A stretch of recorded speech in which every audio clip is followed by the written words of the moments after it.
Hi guys, welcome back to JEE counsellors. So आज की video में हम डिस्कस करेंगे कि अगर आपको किसी भी सीट अलॉटमेंट राउंड में सीट अलॉट होती है तो आपको क्या करना है, एंड अगर कोई भी सीट अलॉट नहीं हुई है तो क्या करना है। तो आपका फर्स्ट सीट अलॉटमेंट राउंड शुरू हो रहा है 14 जून को। अगर आपको राउंड 1 में कोई भी सीट अलॉट होती है तो आपके पास 3 ऑप्शंस आते हैं, that is freeze, float and slide. तो फ्रीज का मतलब है जो भी सीट अलॉट हुई है आप उससे सेटिस्फाइड है, मतलब जो भी आपको कॉलेज एंड ब्रांच मिला है आपको उसमें कोई भी अपग्रेडेशन नहीं चाहिए एंड आप उस सीट को एक्सेप्ट कर रहे हैं। एंड जैसे आप अपने फ्रीज ऑप्शन को यूज़ करते हैं आपको एक SAF पे करना होता है, दैट इज़ सीट एक्सेप्टेंस फ़ी, जो कि है 30,000 for general, EWS and OBC category and 15,000 है ST, SC and PWD categories के लिए। आफ्टर SAF आपको अपने डॉक्यूमेंट्स अपलोड करने हैं फॉर वेरिफिकेशन। एंड जैसे आप फ्रीज ऑप्शन यूज़ करते हैं इसका मतलब आप आगे के राउंड्स में पार्टिसिपेट नहीं कर सकते हैं, आपका वहीं पे जो सा काउंसलिंग का प्रोसेस ख़त्म हो जाएगा एंड आपके पास एक सीट आ जाएगी। अब फ्लोट का मतलब क्या है, सपोज करिए आपने 200 चॉइसेस भरी हैं एंड आपको जो भी सीट अलॉट हुई है वो 150th पोजीशन पे आपने फिल करी थी। इसका मतलब है कि अगर आप फ्लोट यूज़ करते हैं कि आपको आगे के राउंड्स में अपग्रेडेशन चाहिए, अभी जो आपको सीट मिली है आप वो तो एक्सेप्ट कर रहे हैं, बट आगे के राउंड्स में आप चाहते हैं कि वो सीट अपग्रेड हो। और अगर कोई भी सीट अपग्रेड नहीं होती है तो आपको जो सीट राउंड 1 में मिली थी वही आपकी सीट आपको मिल जाती है। एंड फ्लोट करने के बाद भी आपको SAF भरना है एंड उसके बाद अपने डॉक्यूमेंट्स अपलोड करने हैं। अब स्लाइड का मतलब क्या है कि आपको जो भी अभी कॉलेज मिला है आप उसे एक्सेप्ट कर रहे हैं, बट आप आगे के राउंड्स में चाहते हैं कि आपकी सिर्फ ब्रांच में अपग्रेडेशन हो, कॉलेज में नहीं, तो आप यूज़ करते हैं अपना ऑप्शन स्लाइड।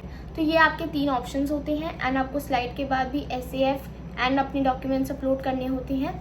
नाउ अगर आप इन तीनों ऑप्शन को यूज़ करते हैं तो फ्रीज के बाद आप आगे के राउंड्स में पार्टिसिपेट नहीं कर सकते हैं, बट अगर आप फ्रीज या फिर फ्लोट यूज़ करते हैं आप आगे के राउंड में पार्टिसिपेट कर सकते हैं। बट अगर आपने फ्लोट ऑप्शन यूज़ करा है तो फ्लोट के बाद आप आगे के राउंड्स में अपनी सीट को स्लाइड कर सकते हैं एंड उसके बाद फ्रीज। बट अगर आपने स्लाइड ऑप्शन यूज़ करा है आप आगे के राउंड्स में स्लाइड के बाद सिर्फ अपनी सीट को फ्रीज कर सकते हैं।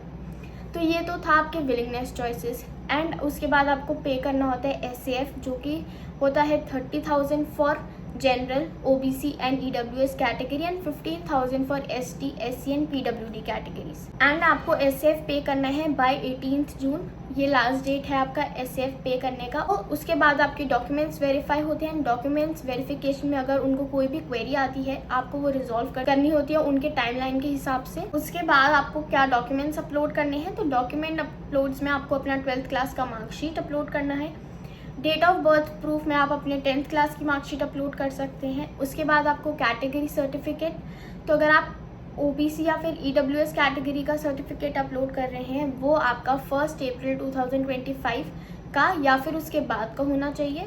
एंड अगर आप ST, SC and PWD category का सर्टिफिकेट अपलोड कर रहे हैं तो आप कभी कभी अपलोड कर सकते हैं, बट वो इशूड होना चाहिए बाय सेंट्रल। उसके बाद फिर आपको बैंक अकाउंट डिटेल्स डालनी है, जैसे आपका पासबुक या फिर कैंसिल चेक। ये आपसे इसलिए मांगा जाता है जिससे जो भी आप राउंड 6 के बाद PF भरेंगे, दैट इज़ पार्शियल एडमिशन फ़ी, वो आपकी रिफ़ंड हो जाएगी इन केस अगर आप सीट को विड्रॉ करते हैं। सो उसके रिफ़ंड के लिए आपके लिए बैंक अकाउंट डिटेल्स मांगे जाते हैं। एंड उसके बाद लास्ट रहता है स्टेट ऑफ एलिजिबिलिटी। इसमें आप अपना 12th क्लास की मार्कशीट लगा सकते हैं स्टेट ऑफ एलिजिबिलिटी में। उसके बाद रहता है आपका मेडिकल सर्टिफिकेट, तो आपको एक मेडिकल सर्टिफिकेट बनवाना है अकॉर्डिंग टू जोसा की गाइडलाइंस के थ्रू। एंड आपका मेडिकल सर्टिफिकेट इशू होना चाहिए थ्रू MBBS डॉक्टर ओनली।